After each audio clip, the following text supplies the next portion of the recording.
நாம ஒரு நாள்ல எவ்வளோ முடிவெடுக்கிறோம்னு எப்போவாவது யோசிச்சிருக்கோமா? அது சின்ன விஷயமா இருக்கலாம், இல்ல பெருசா இருக்கலாம். ஒரு நாளுக்குள்ள தோராயமா 70 முடிவுகள் நாம எடுக்கிறோம். சில முடிவுகள் பண்ணும்போது 9 நிமிஷத்துக்கு கம்மியா டைம் எடுக்குது. சில விஷயங்கள் 1 மணி நேரத்துக்கும் மேல ஆகுதுன்னு ரிசர்ச்ல கண்டுபிடிச்சிருக்காங்க. எந்தெந்த விஷயத்துக்கு 9 நிமிஷம் வரைக்கும் எடுக்கிறோம், எதுக்கு 1 மணி நேரம் ஆகுதுன்னு கவனிச்சிருக்கீங்களா? நமக்கு நிறைய ஆப்ஷன்ஸ் இருக்கும்போது பெட்டரா சூஸ் பண்றோமா, இல்ல ஆப்ஷன்ஸ் கம்மியா இருக்கும்போது பெட்டரா முடிவெடுக்கிறோமா? இப்போ இருக்கிற மாடர்ன் லைஃப் ஸ்டைல்ல நமக்கு நிறைய சாய்ஸஸ் இருக்கு. எது சூஸ் பண்றதுனே தெரியல அப்படின்னு நிறைய பேர் சொல்லி கேள்விப்பட்டிருப்பீங்க. இதுக்கு பேர் தான் சாய்ஸ் ஓவர்லோடிங். இந்த டெட்டாக் சம்மரியில சாய்ஸ் ஓவர்லோடிங் அப்படிங்கிற ப்ராப்ளம் பத்தி தான் பேசுறாங்க ஷீனா ஐயங்கார். இவங்க கொலம்பியா பிசினஸ் ஸ்கூல்ல பிசினஸ் ப்ரொஃபஸரா இருக்காங்க. இவங்க எப்படி நமக்கு இருக்கிற சாய்ஸஸ் நம்மளை அஃபெக்ட் பண்ணுது, அவ்வளோ சாய்ஸஸ்ல இருந்து கரெக்டா சூஸ் பண்றது எப்படின்னு ரிசர்ச் பண்ணி புக்ஸ் எழுதியிருக்காங்க. இந்த டெட்டாக் சம்மரியோட லிங்க், இவங்க புக்ஸோட லிங்க்ஸ் டிஸ்கிரிப்ஷன்ல இருக்கு. வணக்கம், நீங்க கேட்டுட்டு இருக்கிறது தி நெக்ஸ்ட் சாப்டர் பாட்காஸ்ட். நான் உங்க பிஜி. வாங்க இப்போ இந்த எபிசோட்குள்ள போலாம். ஷீனா யூனிவர்சிட்டியில படிக்கும்போது பக்கத்துல ஒரு பெரிய சூப்பர் மார்க்கெட் இருந்துச்சு. அங்க கிடைக்காத ஐட்டமே இல்லைன்னு சொல்லலாம். 250 வகையான சாசஸ், 500 வகையான ஃப்ரூட்ஸ் அண்ட் வெஜிடபிள்ஸ், 75 விதமான ஆயில் ஐட்டம்ஸ்னு பிரம்மாண்டமான கடை அது. இவங்க அடிக்கடி போனாலும் பெருசா எதுவும் வாங்காம வந்திருக்காங்க. ஒரு நாள் ஏன் நான் எதுவுமே வாங்குறது இல்லைன்னு யோசிச்சிருக்காங்க. அந்த கடை மேனேஜரை பார்த்து, இவ்வளோ ஐட்டம்ஸை வச்சு சேல்ஸ் இம்ப்ரூவ் ஆயிருக்கா அப்படின்னு கேட்டிருக்காங்க. அந்த மேனேஜர், நம்ம 2 பேரும் சேர்ந்து ஒரு எக்ஸ்பெரிமெண்ட் பண்ணலாம். ஒரு டேபிள்ல 6 வகையான ஜாமை டேஸ்ட் பண்றதுக்கு வைப்போம். இன்னொரு டேபிள்ல 24 வகையான ஜாமை டேஸ்ட் பண்றதுக்கு வைப்போம். மக்கள் எந்த டேபிள்ல டேஸ்ட் பண்ணின அப்புறம் வாங்குறாங்கன்னு கவனிப்போம்னு சொன்னாரு. 24 ஜாம் இருக்கிற டேபிள்ல தான் நிறைய மக்கள் நின்று டேஸ்ட் பண்ணினாங்க. ஆனா 6 ஜாம் இருக்கிற டேபிள்ல டேஸ்ட் பண்ணின மக்கள் தான் அதிகமா ஜாமை வாங்கிட்டு போனாங்க. நமக்கு நிறைய ஆப்ஷன்ஸ் கொடுத்தா நம்ம சூஸ் பண்ணாமையே போயிடுறோம். இது சில நேரங்கள்ல நமக்கு பாதகமா முடிஞ்சிரும். இப்போ இன்சூரன்ஸ் பிளான்ஸ் எடுத்துக்கோங்க. நிறைய இன்சூரன்ஸ் கம்பெனிஸ் இருக்கு. ஒவ்வொரு கம்பெனிலையும் நிறைய பிளான்ஸ் இருக்கு. எது எடுத்தா நமக்கு பெனிஃபிட்னு சூஸ் பண்ணவே ரொம்ப கஷ்டமா இருக்கு. அதனால முழு மனசா ஒரு முடிவெடுக்கவே முடியலன்னு மக்கள் நினைக்கிறாங்க. இந்த காரணத்தினால இன்சூரன்ஸ் போடாம தள்ளி போடுறவங்க நிறைய பேர்.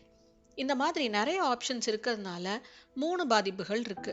ஃபர்ஸ்ட் ஒன், சூஸ் பண்ணாமே இருக்கிறது, இல்ல ஒரு முடிவுக்கு வர டிலே பண்றது. செகண்ட் ஒன், தப்பான முடிவெடுக்கிறது. தேர்ட் ஒன், நமக்கு திருப்தி இல்லாத முடிவெடுக்கிறது. இதுக்கு காரணம் நிறைய ஆப்ஷன்ஸ் இருக்கும்போது ஒன்னொன்னுலயும் இருக்கிற சின்ன சின்ன டீட்டெயில்ஸ் எல்லாத்தையும் கம்பேர் பண்ணி ஒரு முடிவுக்கு வர எல்லாராலையும் முடியாது. இதுக்கு என்ன பண்ணலாம்? அதுக்கு ஷீனா 4 டிப்ஸ் தராங்க. First one, less is more. அதாவது குறைவா இருக்கிறதே நிறைவு. ஆப்ஷன்ஸ் கம்மியா இருக்கும்போது சூஸ் பண்றது ஈஸியா இருக்கு. For example, head and shoulders shampoo 26 variety இருந்திருக்கு. அதை 15ஆ குறைச்சப்புறம் சேல்ஸ் 10% ஜாஸ்தியா இருக்கு. இதுல கம்பெனி பண்ற செலவும் கம்மி, சேல்ஸும் ஜாஸ்தி. நீங்க ஒரு பிசினஸ் ரன் பண்றீங்க, இல்ல கடை நடத்துறீங்க அப்படின்னா பல பிராண்ட்ல இருக்கிற ஒரே ப்ராடக்ட், இல்ல ஒரே ப்ராடக்ட்ல இருக்கிற பல வெரைட்டில இருக்கிற சின்ன சின்ன வித்தியாசம் உங்களுக்கு ஃபர்ஸ்ட் தெரிஞ்சாதான் கஸ்டமருக்கும் அது தெரிய வரும். உங்களுக்கே அது தெரியாதப்போ கஸ்டமர்ஸ் அதை வாங்குற சான்சஸ் கம்மி தானே. செகண்ட் ஒன், விளைவுகள் தெளிவா தெரியணும். ஒரு ஒரு ஆப்ஷன்லையும் என்ன மாதிரி பெனிஃபிட் இருக்கும் அப்படின்னு தெளிவா தெரிஞ்சுக்கணும். அப்பதான் சூஸ் பண்றதுக்கு ஈஸியா இருக்கும். இப்போ பணத்தை மிச்சம் பண்ணி சேமிக்கிறது எல்லாருக்குமே தெரிஞ்ச விஷயம். ஆனா அதை பண்றவங்க கொஞ்சம் பேர் தான்.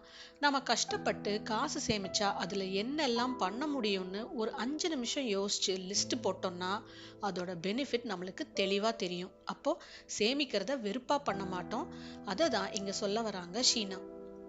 தேர்ட் ஒன், நமக்கு இருக்கிற சாய்ஸஸை நிறைய வகையா பிரிக்கிறது. பல வகையா நமக்கு ஆப்ஷன்ஸ் இருந்தா அதுல சூஸ் பண்றது ஈஸி. இப்போ ஒரு கடையில 600 புக்ஸ் இருக்குன்னு வச்சுக்கோங்க. இதை அப்படியே கொடுத்தா எது நமக்கு வேணுங்கிற புக்குன்னு செலக்ட் பண்றது ரொம்ப கஷ்டம். அதுவே அந்த 600 புக்கையும் பல டைப்பா பிரிச்சா, ஹிஸ்டரி புக்ஸ், நாவல்ஸ், ஆன்மீகம், இப்படி பல வகையா பிரிச்சு வச்சா ஒவ்வொரு டைப்லயும் கொஞ்சம் புக்ஸ் தான் இருக்கும். நம்ம ஈஸியா நமக்கு பிடிச்ச புக்ஸை செலக்ட் பண்ணிடலாம். ஃபோர்த் ஒன், கஷ்டமான முடிவுகள் எடுக்க நம்மளை தயார்படுத்திக்கிறது. எடுத்த உடனே 100 டெசிஷன்ஸ் எடுக்க முடியாது. நாம அப்பவே அந்த வேலையை பண்றதை அவாய்ட் பண்ணிடுவோம். கொஞ்சம் கொஞ்சமா தான் ஆரம்பிக்கணும். இப்போ ஒரு வீடு கட்டுறோம்னா ஒரே நாள்ல நம்ம வீட்டுக்கு வாங்குற மெட்டீரியல்ஸ், பெயிண்ட்ஸ், இன்டீரியர்ஸ்னு எல்லா டெசிஷனும் பண்ண முடியாது.